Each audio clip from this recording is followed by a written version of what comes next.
Hello there. Welcome to our Q&A in crop science subject. The first question. The following plants are deciduous except A. Siniguelas, B. Agujo, C. Fire tree, D. Nara. So in the word examination, I use the elimination method.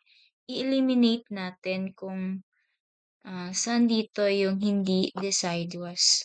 So, letter A, Siniguelas, that is deciduous. Letter D, Nara, deciduous pa rin. Naglalaga siya. And letter C, Fire tree, deciduous pa rin. So, here in this question, letter B ang tamang sagot. Aguho.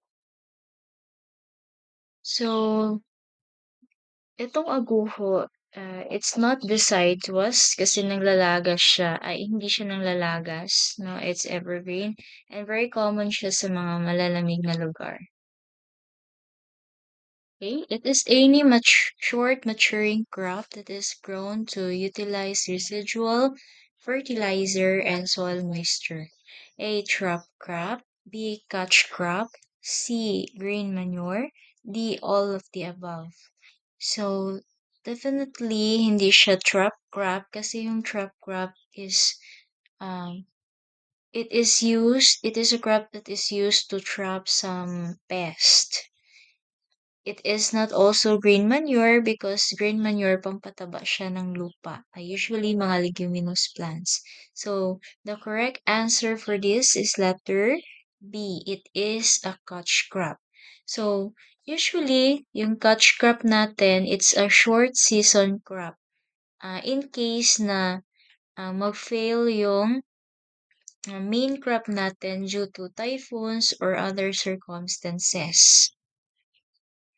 Kasi sayang naman yung fertilizer natin. Itatanim natin siya upang makuha niya yung mga residual fertilizer na nilalagay natin sa lupa. Okay, so the correct answer for this is letter B. The crops below belong to Poaceae or grass family. Which crop matures late? A. Zea mays L. B. Oryza sativa L. C. Triticum aestivum L. Or D. Saccharum officinarum L. So, here, eliminate natin. Ang lahat ng mga ito ay member ng Poaceae. Saan daw dito yung nagmamature or ng matagal or matagal i-harvest? So, Zea mays, yan ang ating mais. Mga 3 months harvest ka na. Oryza sativa, ganun din ang ating rice. While ang ating Triticum aestivum, madali lang din to. Hindi aabot ng 1 taon. At letter D, Saccharum officinarum, it's our sugar cane. So, harvest natin siya mga 1 year.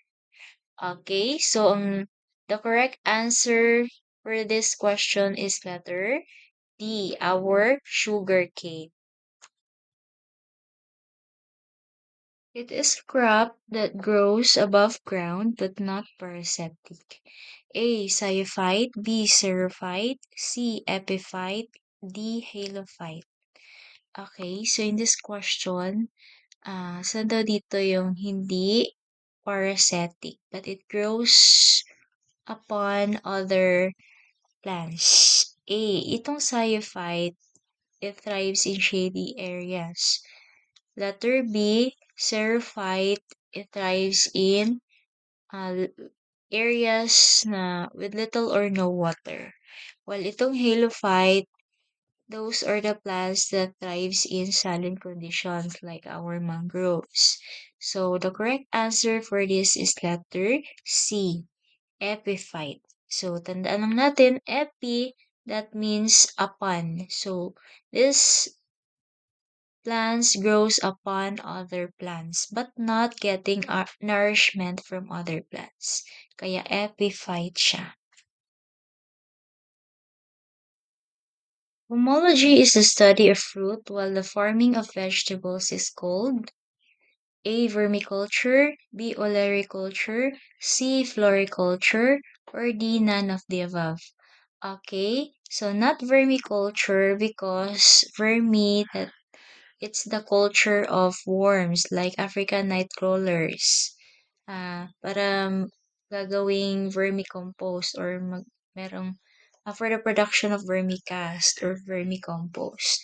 Not floriculture because it's the culture of flowers. So the correct answer for this question is letter B, olericulture. Olericulture, that is the farming of vegetables. Most of our agricultural crops are terrestrial and belongs to A. Hydrophytes, B. Lithophytes, C. Mesophytes, D. Xerophytes. Okay, so not letter A because hydrophytes, those are the plants that thrives in water. Hydro means water and phytes means plants. So not also lithophytes because litho means rocks. So these plants thrives on rocks. And not also xerophytes because xerophytes thrives in shady areas. Yung mga crops na ini-intercrop natin like cacao, coffee, lanzones, and ginger. Okay, so the correct answer for this question is letter B, mesophytes. So ano ba yung mga mesophytes? So these are plants that thrives on not too wet and not too dry. So mostly sa ating mga agricultural crops are terrestrial, meaning they live on land, and also mesophytes. The following crops are biennial except blank. A. Celery, B. Cabbage, C. Onion bulb, or D. None of the above.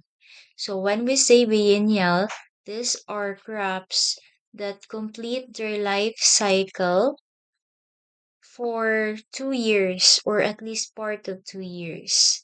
So celery, that is biennial, uh, meaning from first year, mag-germinate yan, yung kanyang seeds, and then mag-undergo ng vegetative growth, and then pagka next year, doon na siya mag-undergo ng reproductive growth and senescence stage. Meaning doon siya mamumulaklak sa second year, at magpuproduce ng seeds, then after doon mamamatay. Same also with cabbage and onion bulb. So the correct answer for this question is letter D, none of the above. All of the following crops are source of fiber except A. Bommeria nivea L, B. Hibiscus cannabinus L, C. Corchorus olitorius L, D. Glycine max L. Okay, so in this question, so Bommeria nivea L, that's our rami. It's a source of fiber. Hibiscus cannabinus L, that's our kinaf. Still a source of fiber. Corchorus olitorius L, it's still a source of fiber. It is our jute. And glycine max, that is a soybean. So letter A, B, and C, these are sources of fiber. So the correct answer for this, yung hindi kasali, is ang ating glycine max na soybean. Kasi it's a leguminous plants or a legume.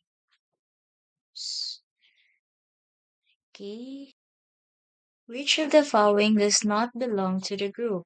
A. Cabbage, B. Mustard, C. Radish, D. None of the above. Okay, so cabbage, it is a crucifer. It is a member of family Brassicaceae. Mustard, still a member of Brassicaceae. It is a crucifer. And letter C, radish, still a member of family Brassicaceae. So the correct answer for this is letter D, none of the above.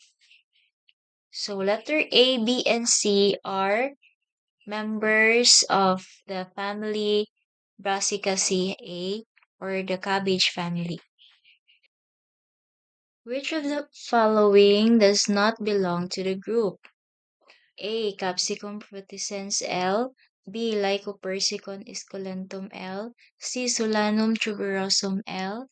D. Ipomoea batatas L. Okay, so letter A, Capsicum frutescens L. This is our chili pepper. Lycopersicon esculentum L. It's our tomato. Letter C, Solanum tuberosum L. It's our potato. And Ipomoea batatas L. It's our sweet potato. So the chili pepper, tomato, and potato is belongs to Solanaceous crops. So, pamilya ito ng Solanaceae.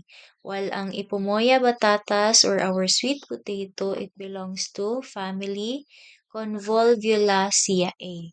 So, the correct answer for this question is letter D. Below are the following crops with edible roots except blank. A. Arachis hapugia L. B. Ipomoea batatas L. C. Manihot esculenta L. Or D. None of the above. Okay, itong Manihot esculenta L is our cassava.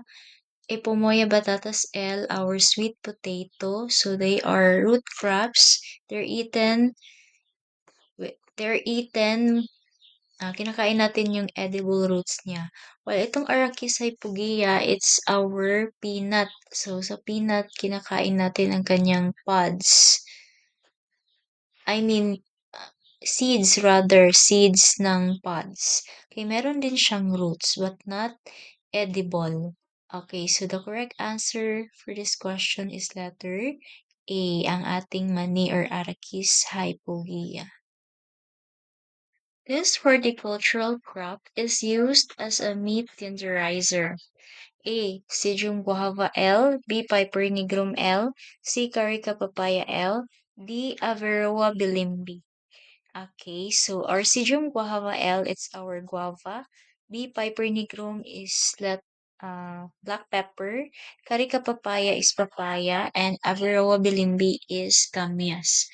So, ang ginagamit dito na pang tenderize ng meat is ang ating Carica papaya L because it has an enzyme called papain na nagpapalambot ng karne. So, ang proseso dito, dudurugin yung hinog na papaya at ipapalaman siya doon sa karne.